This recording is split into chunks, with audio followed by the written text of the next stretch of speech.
Hello friends, good morning. আপোনালোকক স্বাগতম জনাইছো এটা নতুন এপিসোডলৈ। তো আজি মই গৈ আছো মোৰ বাইকখনৰ সাৰ্ভিসিং কৰিবলৈ। বাইকখনৰ সাৰ্ভিসিং কৰিবলৈ এতিয়াতো বহুত টাইম হৈ গ'ল, 10:10 হ'ল। সোনকালে পাবকে লাগিছিলে। আৰু বাইকখনৰ সাৰ্ভিসিং কৰোঁতে মই আপোনালোকক কম যে পালসাৰ 220 আপোনালোকে কি কাৰণে ল'ব বা কি কাৰণে নল'ব। কেইবাটাও ভাল পইণ্টো আছে আৰু কেইবাটাও বেড পইণ্টো আছে। কিন্তু গোটেইকেইটা মই আপোনালোকক সাৰ্ভিসিং কৰি থাকোঁতে মই কৈ থাকিম আপোনালোকক। তো ভিডিঅ'টো আপোনালোকে চাই থাকিব যদি পালসাৰ 220 আপোনালোকে লাভাৰ হয়। যদি পালসাৰ লাভাৰ হয় তো অবভিয়াছলি চাবই লাগিব। আৰু যদি ভাবি আছে 220 ল'ম বুলি তো আগে ভিডিঅ'টো চাই লওক, ঠিক আছে? তো বলক সাৰ্ভিসিঙত যাওঁ।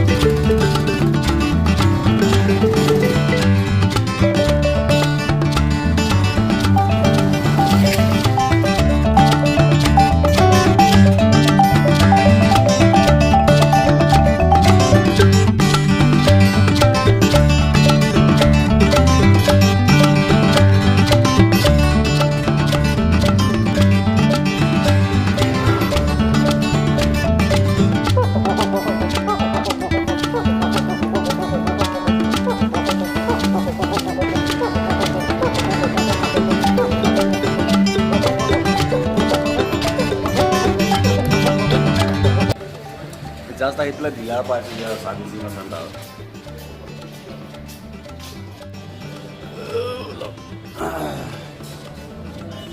মানে আপোনাৰ ৰেজিষ্ট্ৰেশ্যন কৰিলোঁ, মানে জমা দিয়াৰ পিছত আৰু ৰেজিষ্ট্ৰেশ্যন কৰাৰ পিছত এতিয়া 10 নম্বৰত পৰিছে। 10 নম্বৰত পৰিলে মোৰ মানে এতিয়া আপোনাৰ এতিয়া 11 হৈছে নহয়, 2টামান বাজিব গৈছেগৈ আৰু।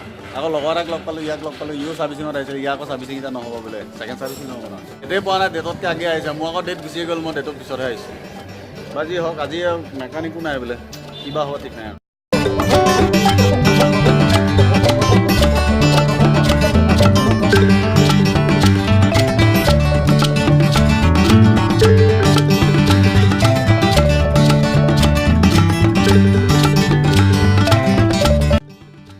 এইখন হ'ল নতুন পালসাৰখন, য'ত মানে কালাৰ কম্বিনেশ্যনটো অলপ ধুনীয়া কৰি দিছে আৰু লগতে তলত মানে ইঞ্জিনৰ ওপৰত এখন গাৰ্ড লগাই দিছে। আৰু যিখন আমি মানে এনেই আপোনাৰ ষ্টিলৰ এখন আমি লগাই লওঁ ন, ইয়াত আপোনাৰ অকণ ভাল দেখাবৰ কাৰণে মানে প্লাষ্টিকৰ অলপ কালাৰিং মানে গাৰ্ড এখন লগাই দিছে। আৰু এইখন হ'ল মোৰখন আৰু সাৰ্ভিসিং কৰিবলৈ আনি পেলাই এনেকৈ পেলাই থৈ দিছোঁ। দুখে বেজাৰে বেচেৰাখন ৰখি আছে আৰু গা ধুৱাবলৈ নিব বুলি। ফাইনেলি 1 ঘণ্টা 1.5 ঘণ্টা হ'ল। 1.5 ঘণ্টা মই এতিয়া বাইকখন লৈ আহিছোঁ, এইজনে দাদাজনে কৰিব।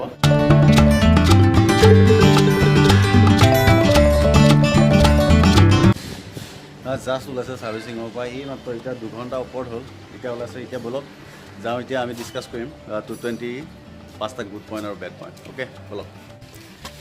তো সাৰ্ভিসিঙৰ পৰা আহিলোঁ, এতিয়া আমি আলোচনা কৰিম 5টা গুড আৰু 5টা বেড পইণ্ট। আপোনালোকক কৈছিলোঁ মই অলপ আগতে যে 5টা বেয়া পইণ্ট কম আৰু 5টা ভাল পইণ্ট কম, যাৰ কাৰণে আপোনালোকে গাড়ীখন কিনাত আপোনালোকৰ সুবিধা হ'ব যদি ভাবি আছোঁ 220 ল'ম বুলি, ঠিক আছে? তো প্ৰথম যদি আমি বেড পইণ্টৰ কথা কওঁ, কাৰণ এটা কাৰণে কৈছোঁ বেডকেইটা যদি ভালকেইটা আগে কৈ দিওঁ, পিছত ভিডিঅ'টো আপোনালোকে সম্পূৰ্ণকৈ নাচাব। গতিকে আগে বেয়াকেইটা শুনি লওক। প্ৰথম প্ৰব্লেম কি আছে এই 220 বাইকখনত? প্ৰথম পইণ্টটো হ'ল ইয়াৰ গ্ৰাউণ্ড ক্লিয়াৰেঞ্চটো কম। এইটো অকণমান যদি ডাঙৰ স্পীড ব্ৰেকাৰ থাকে ন, লগালগ আপোনাৰ এডাল যে লাগি যাব, খাটাং ধমকৈ মাৰিব, ঠিক আছে? আৰু 2টা উঠি গ'লেতো লাগিবই। তাৰপিছত আমি আহোঁ ছেকেণ্ড বেড পইণ্টটো। ছেকেণ্ড বেড পইণ্টটো হ'ল ইয়াৰ যিটো ভাইজাৰটো, এইটো বডিত যিটো ভাইজাৰ আছে, এইটো আপোনালোকে দেখিছে ন, 220টো এইটো থাকিবই লাগিব। এইটোৱে আচলতে মেইন লুকটো দিয়ে। এই ভাইজাৰটো চাউণ্ড কৰে, বহুত বেয়াকৈ চাউণ্ড কৰে। যেতিয়া আপোনালোকে মানে 80 মান স্পীডত চলাব, তেতিয়া ইয়াৰ এইখিনি জেগাত এই ব্লেডবিলাক যিবিলাক আছে ইয়াৰ, এইবিলাকে মানে একদম ফেৰণি চাউণ্ড এটা দি থাকে। গতিকে এইটো এটা বেড পইণ্ট হ'ল, ঠিক আছে? আৰু যদি আপোনাৰ এতিয়া মই 4,500 কিলোমিটাৰ চলাওঁতেই এইটো চাউণ্ড কৰিছে। গতিকে আপোনালোকে যদি 10,000 20,000 কিলোমিটাৰ চলায়, তেতিয়া এইটো চাউণ্ডটো কেনেকুৱা হ'ব এইটো ভাবি চাওক আৰু কেনেকুৱা হ'ব, ঠিক আছে? তো 2টা বেড পইণ্ট গ'ল। আৰু 3 নম্বৰ বেড পইণ্টটো হ'ল ইয়াৰ লাইটটো।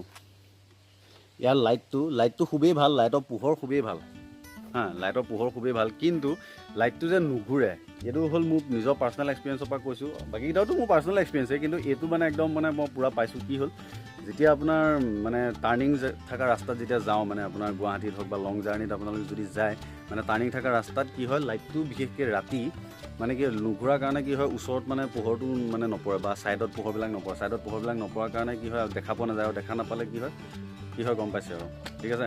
তো এইটো হ'ল 3টা বেড পইণ্ট।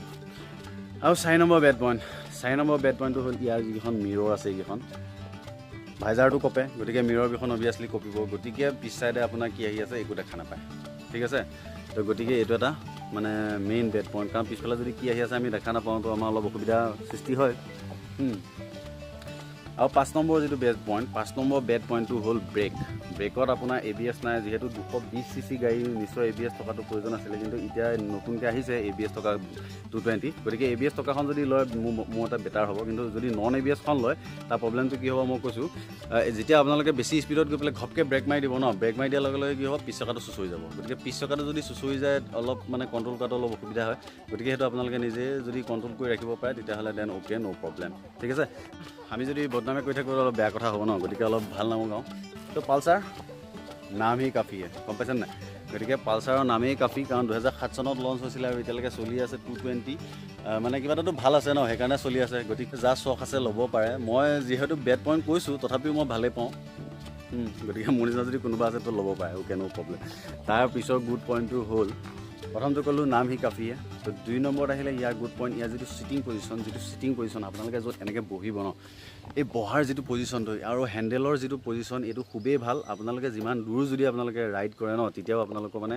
কঁকাল নিবিষায় গম পাইছেনে গতিকে ইয়াৰ চিটিং পজিশ্যনটো খুবেই ভাল ঠিক আছে মানে 150 তুলনাত বা 180 বা বেলেগ বাইকৰ তুলনাত 220 চিটিং পজিশ্যনটো খুবেই ভাল তাৰপিছত আমি আহোঁ 3 নম্বৰ গুড পইণ্টটো এইটো যে মাইলেজটো খুবেই ভাল দিয়ে আগৰ 220টো বহুত কম আছিলে মাইলেজটো 25-30 মান গৈছিলে কিন্তু আজিকালি আপোনালোকে 220 মাইলেজ 40+ পাবই ঠিক আছে এতিয়া 4 নম্বৰ গুড পইণ্টটো হ'ল 4 নম্বৰ গুড পইণ্টটো কি যে ইয়াৰ 220 cc ইঞ্জিন গতিকে ইয়াৰ স্পীডটো বহুত সোনকালে লয় আপোনালোকে যদি স্পীডত ক'ৰবাত যাওঁ বুলি ভাবে পকাই দিয়ক আৰু ঠিক আছে তো 4 নম্বৰ গুড পইণ্ট হ'ল এইটো আৰু 5 নম্বৰ গুড পইণ্টটো হ'ল কি কণ্ট্ৰল কৰিবলৈ খুবেই ভাল আপোনালোকে যিমানেই স্পীডত নাযাওক এক্সেলেটৰ কমাই দিয়াৰ লগে লগে স্পীডটো কমি আহে গতিকে কণ্ট্ৰল কৰিবলৈ খুবেই ভাল ঠিক আছে তো 5টা গুড পইণ্ট আৰু 5টা বেড পইণ্ট ক'লোঁ গতিকে আপোনালোকে যদি কিবা ভাবে ল'ম বুলি ভাবিছে তো আপোনালোকে চাই লওক নিজে চালি জাৰি চাই আৰু এটা মই আপোনালোকক কওঁ ইয়াৰ যিটো এডজাষ্ট মানে আপোনাৰ যিটো চাউণ্ড এইডালৰ যিটো চাউণ্ডটো খুবেই মজা গতিকে এইকেইটাই কথা আৰু যদি ভাবিছে আপোনালোকে ল'ম বুলি তো ল'ব পাৰে ঠিক আছে তো ভিডিঅ'টো ইমান এটা সময় হৈছে যদি ভাল পাইছে লাইক কৰি দিব যদি চেনেলটো এতিয়ালৈকে ছাবস্ক্ৰাইব কৰা নাই চেনেলটো ছাবস্ক্ৰাইব কৰি লওক আৰু লগৰ সকলোকে শ্বেয়াৰ কৰি দিবলৈ নাপাহৰিব ঠিক আছে থেংক ইউ বাই